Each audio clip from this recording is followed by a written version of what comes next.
Hello दोस्तों, तो video पर आने से पहले आप सभी को नए साल की बहुत बहुत शुभकामनाएं और उम्मीद करता हूँ नए साल की रात हस्बैंड ने अपनी बीवी के साथ, बॉयफ्रेंड ने अपनी गर्लफ्रेंड के साथ और सिंगल लॉन्डर ने अपने हाथों के साथ बहुत अच्छे से मनाई होगी। तो भाई नए साल की पहली वीडियो की शुरुआत हम करते हैं अपने वन एंड ओनली प्यार मार्वल से, जहां पहली खबर ही एवेंजर्स डूम्सडे को लेकर आ रही है, जिसके बारे में हम सब जानते हैं कि मूवी शेड्यूल्ड है 1 मई 2026 को रिलीज होने के लिए। और इवन ये भी ऑब्वियसली कि डूम्सडे में सिर्फ आरडीजे का रिटर्न नहीं होगा, बल्कि मार्वल के सभी मेन और साइड कैरेक्टर्स भी हमें देखने को मिलेंगे। लेकिन जैसा रिसेंटली खबर आ रही थी, जिसको मैंने इवन अपने पुरानी वीडियो में कवर भी करा हुआ है, कि भाई क्रिस एवांस भी हमें एवेंजर्स डूम्सडे में नजर आएंगे। लेकिन प्रॉब्लम ये थी कि कैरेक्टर क्या होगा, क्योंकि भाई अब कैप्टन अमेरिका तो सैम विल्सन है, जिसकी अब खुद एक सोलो मूवी आ रही है, तो क्रिस एवांस किस रोल में नजर आएंगे। तो भाई इसी को लेकर अब रूमर्स आ रहे हैं कि क्रिस एवांस हमें नोमैड के कैरेक्टर को प्ले करते हुए नजर आ सकते हैं। और जिनको नहीं पता कि नोमैड कौन है, तो भाई नोमैड स्टीव रॉजर्स की ही एक ऑल्टरनेट आइडेंटिटी है, जो उसने अडॉप्ट करी थी कैप्टन अमेरिका के टाइटल और कॉस्ट्यूम को छोड़ने के बाद। पर हाँ, अभी ऐसा कुछ कंफर्म नहीं है और शायद मूवी आने से पहले मार्वल चीजें कंफर्म करे भी ना, अनटिल एंड अनलेस लीक्स के जरिए से हमें कुछ पता चल जाए। लेकिन वहीं डूम्सडे के बाद और सीक्रेट वॉर से पहले हमें स्पाइडरमैन 4 भी देखने को मिलेगी। लेकिन अब मूवी डिले हो चुकी है, ऐसी खबरें आ रही हैं, जिसकी दो बड़ी वजह बताई जा रही है। पहला, इसकी इनिशियल जो स्क्रिप्ट है उसको फाड़ कर कचरे के डब्बे में डाल दिया गया है और अब स्टार्टिंग से इसकी स्क्रिप्ट को दोबारा लिखा जाएगा।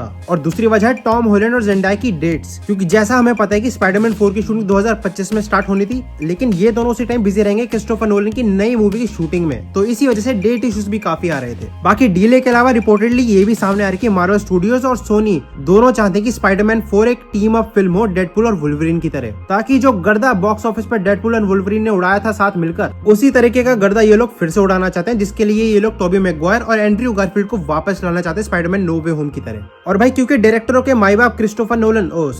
सर क्रिस्टोफर नोलन की बात हो ही रही है, तो उनकी अपकमिंग फिल्म को लेकर भी बात कर ही लेते हैं। और इस पर्टिकुलर प्रोजेक्ट को लेकर काफी टाइम से स्पेकुलेशन भी करी जा रही थी कि भाई मूवी का कॉन्सेप्ट क्या है, किस पर बेस्ड है। तो फाइनली यूनिवर्सल पिक्चर्स ने इस स्पेकुलेशन को एंड करा और ये बताई कि सर क्रिस्टोफर नोलन की अगली फिल्म एक Greek epic poem the Odyssey का ऑफिशियल अडेप्टेशन होगी, जिसमें हमें ओडिसियस की घर वापसी की एक जर्नी दिखाई जाएगी कि कैसे उन्होंने एक ट्रोजन वॉर के बाद अपने घर तक का सफर तय करा, और इवन इस जर्नी में उनको क्या चैलेंजेस फेस करने पड़े, उनके क्रूमेट्स के साथ क्या हुआ, उनकी फैमिली के साथ क्या हुआ। तो भाई ये एक एक्शन एडवेंचर फिल्म होगी, जिसको sir Nolan IMAX film technology का यूज करके बनाएंगे ऑब्वियसली। बाकी भाई सर नोलन की फिल्म के लिए तो मेरे से लाखों करोड़ों लोग एक्साइटेड तो रहेंगे, लेकिन जो इसकी कास्ट है वो पर्सनली मुझे भाई डबल एक्साइट कर देती है, क्योंकि इसमें टॉम हॉलैंड और जेंडाया तो हैं, लेकिन इनके साथ साथ मैट डेमन, एने हाथवे, रॉबर्ट पैटिसन और चार्लीज थेरॉन भी हैं। मतलब भाई ऐसी कास्ट के साथ नोलन की फिल्म मेकिंग जोड़ दो,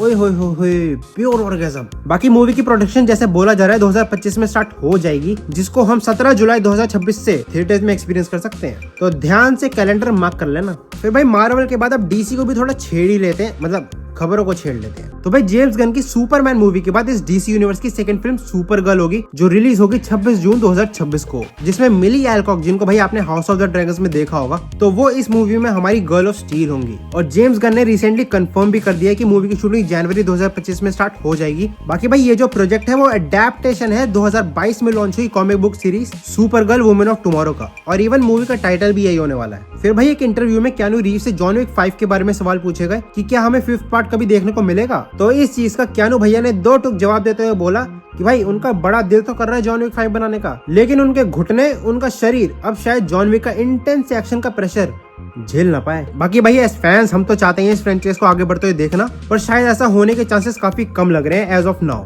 पर हाँ, जॉन विक के मेकर्स एक स्पिन ऑफ मूवी बैलरीना जरूर ला रहे हैं, जिसमें मैंने पिछली वीडियो में बोला था कि भाई तुम्हारी भाभी एना दे आर्मस एक्शन करती हुई नजर आएंगी, और साथ ही नजर आएंगे अपने जॉन विक एक कैमियो देते हुए। आहा। और इसी के साथ अब बढ़ते हैं हम अपनी देसी खबरों की तरफ, जहां सबसे पहले बात करते हैं 2026 में आने वाली शाहरुख खान और सुहाना की अपकमिंग एक्शन फिल्म किंग के बारे में। तो भाई काफी एंटरटेनमेंट पोर्टल्स ने कंफर्म कर दिया कि अब उस फिल्म को सुजोय घोष नहीं बल्कि सिद्धार्थ आनंद ही डायरेक्ट करेंगे। यानी पठान के बाद इनकी साथ में दूसरी फिल्म है, जिसकी प्री प्रोडक्शन पिछले 6-7 महीने से चल रही है, और बोला जा रहा है कि मार्च 2025 में ये ऑफिशियली प्रोडक्शन में आ भी जाएगी। बाकी जिनको नहीं पता उन्हें बता देता हूँ कि भाई किंग मूवी की स्टोरी और कॉन्सेप्ट इंस्पायर्ड है हॉलीवुड की क्लासिक लियोन फिल्म से, जो इवन SRK की ऑल टाइम फेवरेट मूवीज में से एक है। और अगर हम लोग लियोन मूवी को अपना बेस बनाए, तो भाई हो सकता है किंग में हमें SRK की एक एजेड लुक दिखाई जाए, जहां वो सुहाना खान के कैरेक्टर को ट्रेनिंग देगा ताकि वो अपना बदला ले सके उन लोगों से जिन लोगों ने उसकी फैमिली के साथ बुरा करा था,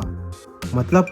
बहुत बुरा। फिर भाई राज एंड डीके का एक ऐसा प्रोजेक्ट द फैमिली मैन जिसका वेट पिछले 3 साल से हम लोग कर रहे हैं, उसके सीजन 3 की शूटिंग फाइनली कंप्लीट हो चुकी है तालिया, जिसकी कॉन्फर्मेशन मनोज बाजपेयी जी ने खुद करी अपने सोशल मीडिया हैंडल पे, और चांसेस है कि लेट 2025 में हमें इसका स्वाद लेने को भी मिल जाए। फिर भाई अगली खबर है बहुत महंगी, क्योंकि चंदू चैंपियन और भूल भुलैया 3 की अपार सफलता के बाद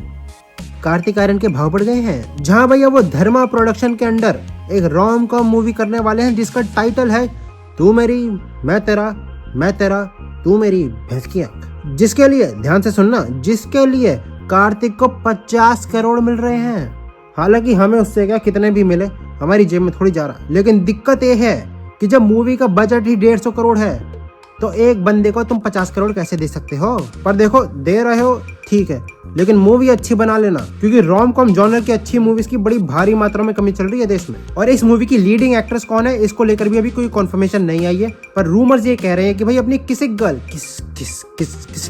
श्री लीला हो सकता है हमें कार्तिक के ऑपोजिट नजर आ जाए। तो भाई इसी के साथ इस हफ्तों की खबरों का सिलसिला यहीं खत्म होता है, और ऐसी खबरें, रूमर्स और अपडेट्स के साथ मैं फिर तुम लोगों के गले पड़ूंगा। तब तक मैं आ जाऊं क्या अपनी पर? नहीं सल्लू भाई, माफी, नहीं सल्लू भाई माफी, बहुत बड़ी गलती हो गई हमसे कि मैं सिकंदर की बात करना भूल गया। पर सल्लू भाई देखो, आप ही बताओ क्या करें, अगर टीजर के नाम पे आप लोग अनाउंसमेंट वीडियो दिखाओगे तो कोई उस पर बात कैसे करेगा। तो इसीलिए मैं मेकर जी से गुजारिश करता हूँ,